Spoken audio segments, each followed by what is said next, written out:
প্রথমেই দেখে নেব আজকের 40টি তাজা সংবাদ। শুরুতেই শিরোনাম। মুর্শিদাবাদে বড় ধাক্কা খেল ঘাসফুল। অধীরের হাত ধরে কংগ্রেসে যোগ দিলেন পঞ্চায়েত প্রধান। বিধানসভা নির্বাচনের পর থেকেই নানা জায়গায় রাজনৈতিক সমীকরণ বদলাতে শুরু করেছে। এবার মুর্শিদাবাদে বড়সড় ধাক্কার মুখে পড়ল শাসক দল তৃণমূল কংগ্রেস। কান্দি মহকুমা এলাকার প্রভাব বিস্তারকারী একাধিক তৃণমূল নেতা এবং পঞ্চায়েত প্রতিনিধি আনুষ্ঠানিকভাবে কংগ্রেসে যোগ দিলেন। বহরমপুরের জেলা কংগ্রেস কার্যালয়ে প্রাক্তন প্রদেশ কংগ্রেস সভাপতি অধীর রঞ্জন চৌধুরীর উপস্থিতিতে আন্দুলিয়া অঞ্চল তৃণমূল কংগ্রেসের সভাপতি মালিক শেখ কংগ্রেসে সামিল হন। তার সঙ্গে আন্দুলিয়া পঞ্চায়েতের প্রধান, উপপ্রধান এবং এক ঝাঁক পঞ্চায়েত সদস্য এবং সক্রিয় কর্মী তৃণমূল ছেড়ে হাত শিবিরে দলীয় পতাকা তুলে দেন। দীর্ঘদিন ধরে যারা ওই অঞ্চলের সংগঠনের দায়িত্বে ছিলেন তাদের এই দলবদলে কাঁদি ব্লকে তৃণমূলের সাংগঠনিক শক্তি অনেকটাই জোর ধাক্কা খেল বলে মনে করছে রাজনৈতিক মহল। নবাগতদের স্বাগতম জানিয়ে অধীর রঞ্জন চৌধুরী বলেন, মুর্শিদাবাদের সাধারণ মানুষের অধিকার রক্ষার লড়াইয়ে এই নেতারা সত্যের পথ বেছে নিয়েছেন এবং এতে কাঁদিতে কংগ্রেস আরও শক্তিশালী হবে। মুর্শিদাবাদে তৃণমূলের চালিকা শক্তি হিসেবে পরিচিত হুমায়ুন কবির ভোটের আগেই দল ছেড়েছিলেন। যদিও সাম্প্রতিক নির্বাচনে অধীর চৌধুরী নিজে পরাজিত হয়েছিলেন, তবুও জেলা রাজনীতিতে তার প্রভাব যে এখনো অটুট, এই দলবদল তারই প্রমাণ দিল।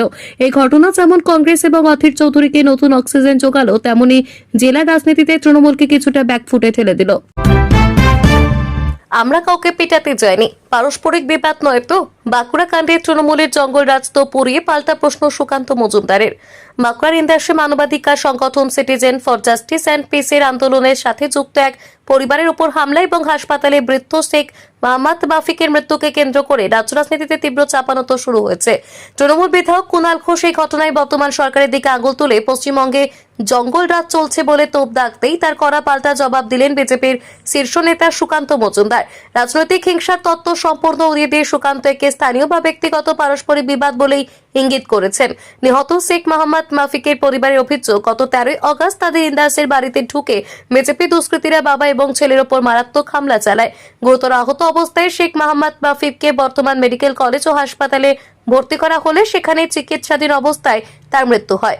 পরিবারের দাবি, দিল্লিতে গিয়ে সিজেপির আন্দোলনে যোগ দেওয়া এবং বাড়ি ফিরে স্থানীয় একটি প্রাথমিক বিদ্যালয়ের জরাজীর্ণ দশা নিয়ে সরব হওয়ার অপরাধেই তাদের ওপর এই হামলা চালানো হয়েছে।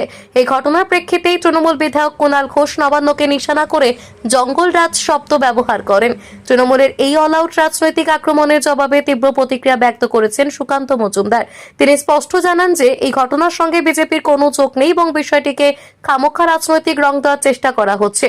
তৃণমূলকে পাল্টা ধুয়ে দিয়ে সুকান্ত মজুমদার বলেন, গোটা দেশে এত জায়গায় আন্দোলন হলো, এত মানুষ সেখানে যোগ দিল, এমনকি আমার এলাকা থেকেও কত লোক গেল, আমরা তো কাউকে পেটাতে যাইনি। এটা কোনো পারস্পরিক বা ব্যক্তিগত বিবাদ নয় তো, যাকে এখন রাজনৈতিক আন্দোলন দিয়ে দাগিয়ে দেওয়ার চেষ্টা করা হচ্ছে। সুকান্ত মজুমদারের এই পাল্টা বক্তব্য স্পষ্ট করে দেয় যে বিজেপি ঘটনাকে আইন শৃঙ্খলার অবনতি বা রাজনৈতিক হিংসে নয়, বরং গ্রামীণ স্তরের কোনো ব্যক্তিগত ঝামেলা হিসেবেই দেখছে। অভিষেকের নিশানায় 20 সাংসদ। সুপ্রিম কোর্টে বড় ঝড়ে কাঁপছে তৃণমূল। সংসদের বাদল অধিবেশন শেষ হলেও তৃণমূলের 20 জন বিদ্রোহী সাংসদের রাজনৈতিক ভবিষ্যৎ নিয়ে জটিলতা অব্যাহত। কালীঘাট তৃণমূল শিবিরের আগাম ইঙ্গিত মেনে অবশেষে দেশের শীর্ষ আদালতের দ্বারস্থ হলেন দলের সর্বভারতীয় সাধারণ সম্পাদক তথা সাংসদ অভিষেক বন্দ্যোপাধ্যায়। অভিষেকের আইনি পদক্ষেপ এবং জোড়া প্রশ্নপ্রাপ্ত তথ্য অনুযায়ী সায়নী ঘোষ এবং কাকলি ঘোষ দস্তিদার সহ দলের 20 জন বিদ্রোহী সাংসদের বিরুদ্ধে কেন দলত্যাগ বিরোধী আইন প্রয়োগ করা হবে না এবং কেন তাদের সংসদ পদ বাতিল করা হবে না, এই দুই মূল প্রশ্ন তুলে সুপ্রিম কোর্টে মামলা দায়ের করেছেন অভিষেক বন্দ্যোপাধ্যায়। এই মামলায় লোকসভার স্পিকার ওম বিড়লা, লোকসভার সেক্রেটারি জেনারেল এবং অভিযুক্ত 20 জন বিদ্রোহী সাংসদকে পক্ষ হিসেবে অন্তর্ভুক্ত করা হয়েছে। চলতি সপ্তাহে সুপ্রিম কোর্টে এই মামলা শুনানি হতে পারে।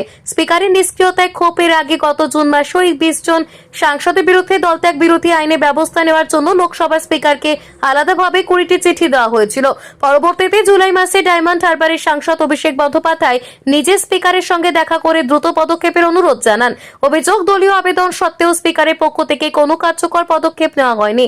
উল্টে এনডিএর বিভিন্ন বৈঠক এবং প্রধানমন্ত্রী নরেন্দ্র মোদীর সঙ্গে বৈঠকে বিদ্রোহী সাংসদদের নিয়মিত উপস্থিত থাকতে দেখা গেছে। স্পিকারের এই নিষ্ক্রিয়তার প্রতিবাদে শেষ পর্যন্ত সুপ্রিম কোর্টে যাওয়ার সিদ্ধান্ত নেয় কালীঘাট তৃণমূল শিবির, যা রাজনৈতিক মহলে জল্পনাকে সত্যি করল। আজ থেকে অ্যাকাউন্টে ঢুকছে অন্নপূর্ণার টাকা। কতদিন পর্যন্ত মিলবে? বড় ঘোষণা মন্ত্রীর। শুভেন্দু অধিকারীর ঘোষণা অনুযায়ী অন্নপূর্ণা যোজনার টাকা পেতে শুরু করলেন রাজ্যের মহিলারা। 17 আগস্ট থেকে অন্নপূর্ণা যোজনার টাকা পাওয়া যাবে বলে জানিয়েছিলেন মুখ্যমন্ত্রী। সেই মতো সোমবার সরাসরি মহিলাদের অ্যাকাউন্টে পৌঁছে যাচ্ছে 3,000 টাকা, কিন্তু এখনো পর্যন্ত অনেক মহিলার অ্যাকাউন্টে টাকা পৌঁছয়নি বলে অভিযোগ জানিয়ে তৈরি হয়েছে বিভ্রান্তি। যদিও টাকা পাওয়ার ক্ষেত্রে বিভ্রান্তির কোনো জায়গা নেই বলে জানিয়ে দিলেন রাজ্যের স্বাস্থ্য প্রতিমন্ত্রী সুমনা সরকার। তার কথায় যোগ্য মহিলাদের অ্যাকাউন্টে টাকা পাঠানো শুরু হয়েছে, যা চলবে আগামী 20 আগস্ট পর্যন্ত। বর্তমান সরকারের অন্যতম জনপ্রিয় প্রকল্প অন্নপূর্ণা যোজনা। বিজেপির সংকল্পপত্র অনুযায়ী প্রকল্পে মাসিক 3,000 মাসিক ভাতা চালু করা হয়েছে। তবে এই তালিকায় লক্ষ্মীর ভান্ডারের মতো বেনজর আটকাতে একাধিক শর্ত আরোপ করা হয়েছে। আজ সোমবার নবান্নের সাংবাদিকদের মুখোমুখি হন সুমনা সরকার। সেখানেই তিনি বলেন 1,45,00,000 মহিলা অন্নপূর্ণা যোজনার টাকা পাচ্ছেন। যোগ্য মহিলাদের টাকা পাঠানো শুরু হয়েছে। 20 আগস্ট পর্যন্ত মহিলাদের অ্যাকাউন্টে ধাপে ধাপে টাকা ঢুকবে। এদিন শুভেন্দু সরকারের 100 দিন, স্বভাবতই তা উল্লেখ করে মন্ত্রী জানান, মুখ্যমন্ত্রী অন্নপূর্ণা যোজনা নিয়ে বার্তা দিয়েছিলেন, কিন্তু বিভিন্ন বিভ্রান্তিমূলক বিভিন্ন খবর ছড়ানো হচ্ছে। বিশেষ করে মহিলাদের মধ্যে বিভিন্ন গুজব ছড়ানো হচ্ছে, কিন্তু কোনো বিভ্রান্তির জায়গা নেই বলে স্পষ্ট জানালেন তিনি। সুমনা সরকার বলেন 1,80,00,000 আবেদন জমা পড়েছিল, সেখানে 1,45,00,000 মহিলার নাম অন্তর্ভুক্ত হয়েছে। জানা গিয়েছে প্রাথমিকভাবে 17 লক্ষের নাম বাদ গিয়েছে। সূত্রের খবর, বেশিরভাগ ক্ষেত্রেই ব্যাংক অ্যাকাউন্টের সঙ্গে আধার কার্ডের যোগ পাওয়া যায়নি। কিছু ক্ষেত্রে সরকারি কর্মচারী এবং আয়কর দেওয়া আবেদন বাতিল হয়েছে। তবে আগামী দিনে ফের আবেদনের সুযোগ থাকবে বলে সূত্রের খবর। বর্তমান সরকারের অন্যতম জনপ্রিয় প্রকল্প অন্নপূর্ণা যোজনা। বিজেপির সংকল্পপত্র অনুযায়ী প্রকল্পে মাসিক 3,000 মাসিক ভাতা চালু করা হয়েছে। তবে এই তালিকায় লক্ষ্মীর ভান্ডারের মতো বেনজল আটকাতে একাধিক শর্ত আরোপ করা হয়েছে। মুখ্যমন্ত্রী বারবার বলেছেন যোগ্যরাই এই টাকা পাবেন, সরকারি টাকা নয়ছয় করতে দেবেন না। সেই মোতাবেক মাপকাঠি বেঁধে দিয়েছেন তিনি। সেই মতো যাদের মাসিক উপার্জন 10,000 টাকার বেশি, পারিবারিক আয় 12 লক্ষের বেশি, কোনো সরকারি প্রকল্পের সুবিধা পেলে অন্নপূর্ণা যোজনার টাকা পাওয়া যাবে না বলে জানানো হয়েছে। তবে যারা দিব্যাঙ্গ ভাতা, পিএম কিষাণ যোজনার অধীনে রয়েছে, তারা এই যোজনার টাকা পাবেন। গ্রামীণ মহিলাদের ক্ষেত্রে 3টি বেশি ঘর থাকলেও পাওয়া যাবে। জমির পরিমাণ 50 ডেসিবেলের বেশি হলেও মিলবে যোজনার টাকা। 25 থেকে 60 বছর বয়সী বিধবারা অন্নপূর্ণা যোজনা পাবে, তবে তারা কোনো সামাজিক প্রকল্পের সুবিধা পাবে না। হাসপাতালে নেওয়ার নির্দেশ। কারাবন্দী ইমরান খানের স্বাস্থ্য নিয়ে সুপ্রিম কোর্টের বড় পদক্ষেপে তোলপাড়। পাকিস্তানের প্রাক্তন প্রধানমন্ত্রী ইমরান খানের শারীরিক অবস্থার অবনতি নিয়ে দেশজুড়ে তৈরি হওয়া উদ্বেগের মাঝেই বড় নির্দেশ দিল দেশের সুপ্রিম কোর্ট। কারাবন্দী অবস্থাতেই স্বাস্থ্য পরীক্ষার জন্য তাকে দ্রুত ইসলামাবাদের শিখা ইন্টারন্যাশনাল হাসপাতাল স্থানান্তরিত করার নির্দেশ দেওয়া হয়েছে। ডন পত্রিকার প্রতিবেদন অনুযায়ী সুপ্রিম কোর্টের 3 সদস্যের একটি বেঞ্চ ইমরানের করা আবেদনের ভিত্তিতে এই রায় দিয়েছে। আদালতের এই নির্দেশ অনুযায়ী চিকিৎসা দেখভালের জন্য একটি বিশেষ মেডিকেল বোর্ড গঠন করা হবে, যেখানে তার ব্যক্তিগত চিকিৎসক এবং পরিবারের প্রতিনিধিরাও অন্তর্ভুক্ত থাকবেন। পাশাপাশি কারাবন্দী অবস্থায় তাকে পরিবারের সদস্যদের সঙ্গে নিয়মিত সাক্ষাতের সুযোগ দেওয়ার নির্দেশও দেওয়া হয়েছে। তবে চিকিৎসা গোপনীয়তা বজায় রাখতে মেডিকেল রিপোর্ট গণমাধ্যমের সঙ্গে শেয়ার না করার কঠোর নির্দেশ দিয়েছে আদালত। দীর্ঘদিন ধরে পরিবারের সদস্য এবং আইনজীবীদের সঙ্গে ইমরানের যোগাযোগ বিচ্ছিন্ন থাকায় তার শারীরিক অবস্থা নিয়ে রাজনৈতিক মহলে উদ্বেগ দানা বাঁধছিল। সাবেক রাষ্ট্রপতি আরিফ আলভিও তার স্বাস্থ্য নিয়ে গভীর উদ্বেগ প্রকাশ করে দ্রুত চিকিৎসার দাবি জানিয়েছিলেন। অন্যদিকে এই পরিস্থিতিকে কেন্দ্র করে পিটিআই সমর্থকদের বিক্ষোভ এবং রাজনৈতিক উত্তেজনা বর্তমানে চরমে পৌঁছেছে। 1 বছর পর পরীক্ষায় বসবো, পাশ না করলে ক্ষমা চাইবো, পুরুলিয়া থেকে চ্যালেঞ্জ শুভেন্দুর। পুরুলিয়ার পূর্ণভূমি থেকে বড় চ্যালেঞ্জ করলেন মুখ্যমন্ত্রী শুভেন্দু অধিকারী। আজ শ্রাবণ মাসের শেষ সোমবারে জনগণকে সাক্ষী রেখে মুখ্যমন্ত্রী ঘোষণা করেছেন বিজেপি সরকার রাজ্যে 100 দিন পূর্ণ করলো। এই 100 দিনে কি কি কাজ হয়েছে সেটা আপনারা জানেন, তবে সেই নিয়ে এখনো কিছু বলবো না। এখনো অনেক কাজ করার বাকি রয়েছে। 2027 সালের 9 মে ওই দিন আমার মুখ্যমন্ত্রী হিসেবে 1 বছর পূরণ করব। আপনাদের সামনে পরীক্ষায় বসবো, আপনারা আমাকে নম্বর দেবেন। আমি যদি 10-এর মধ্যে 9 না পাই তাহলে ক্ষমা স্বীকার করে নেব, মেনে নেব আমি পারলাম না, তবে আমার বিশ্বাস আমি পারবো। সেদিন আপনারাই বলবেন সঠিক লোককে বেছে নিয়েছি। বিশ্বাস ভরসা রাখুন, সময় দিন, আপনাদের কল্যাণে কাজ করব। পালাবদলের বাংলায় প্রতিশ্রুতি মতো মাত্র 100 দিনে একাধিক কাজ করেছে শুভেন্দু অধিকারী সরকার। তার মধ্যে রয়েছে অন্নপূর্ণা যোজনা, আয়ুষ্মান ভারত, মুখ্যমন্ত্রীর স্বাস্থ্য বীমা, একাধিক শিল্প স্থাপন, দুর্নীতির বিরুদ্ধে জিরো টলারেন্স, আজিকর ফাইলস খোলা থেকে শুরু করে আবাস যোজনা। মাত্র 100 দিনেই একাধিক লক্ষ্য পূরণ করেছেন বিজেপি সরকার। আগামী দিনে সমস্ত লক্ষ্য পূরণ করা হবে বলে আশ্বাস দিয়েছেন মুখ্যমন্ত্রী। সেই লক্ষ্য পূরণ করে ঠিক 1 বছরের মাথায় জনতার দরবারে পরীক্ষা দিতে বসবেন তিনি। সেটা এদিন পুরুলিয়া জনসভা থেকে ঘোষণা করেছেন শুভেন্দু অধিকারী। 100 দিনে কি কি কাজ করলো নতুন সরকার তা রাজ্যবাসীর কাছে তুলে ধরতে একটি বই প্রকাশ করেছে বিজেপি। বাড়ি বাড়ি প্রচারে গিয়ে 41 পাতার সেই বইটি তুলে দেওয়া হবে জনগণের হাতে, এমনই পরিকল্পনা গেরুয়া শিবিরের। রাজ্যের ক্ষমতায় আসার পর শুভেন্দু অধিকারী সরকার একাধিক ক্ষেত্রে সংস্কারমূলক কাজে হাত দিয়েছে। রাজ্যে কত বিনিয়োগ এসেছে, কত মানুষ সামাজিক প্রকল্পের সুবিধা পেয়েছেন, প্রশাসনিক ক্ষেত্রে কোন কোন সংস্কার হয়েছে, মহিলা সুরক্ষা, আর্থিক ক্ষমতায়নের মতো বিষয়গুলিতে কাজ সবিস্তারে তুলে ধরা হয়েছে ওই বইতে, এমনটাই সূত্র মারফত জানা গেছে। রাহুল গান্ধীর বড় চালে কি কাঁপছে হেমন্তের গতি? ঝাড়খণ্ডের সরকারি নিয়োগে প্রশ্ন ফাঁস এবং দুর্নীতির অভিযোগে গত 24 দিন ধরে রাঁচির জয়পাল সিং স্টেডিয়ামে হাজার হাজার চাকরি প্রার্থী আন্দোলন চালিয়ে যাচ্ছেন। 14তম জেপিএসসি এবং জেএসএসসি সিজিএল পরীক্ষা বাতিল এবং সিবিআই বা অবসরপ্রাপ্ত বিচারপতির নজরদারিতে নিরপেক্ষ তদন্তের দাবিতে আমরণ অনশনে বসেছেন বেশ কয়েকজন পরীক্ষার্থী। এই উদ্ভূত পরিস্থিতিতে বিরোধী দলনেতা রাহুল গান্ধী মুখ্যমন্ত্রী হেমন্ত সোরেনকে চিঠি লিখে আন্দোলনকারীদের সঙ্গে সরাসরি দেখা করার অনুরোধ জানিয়েছেন। চিঠিতে তিনি আন্দোলনকে শান্তিপূর্ণ বা দাবিগুলিকে যৌক্তিক বলে উল্লেখ করেছেন।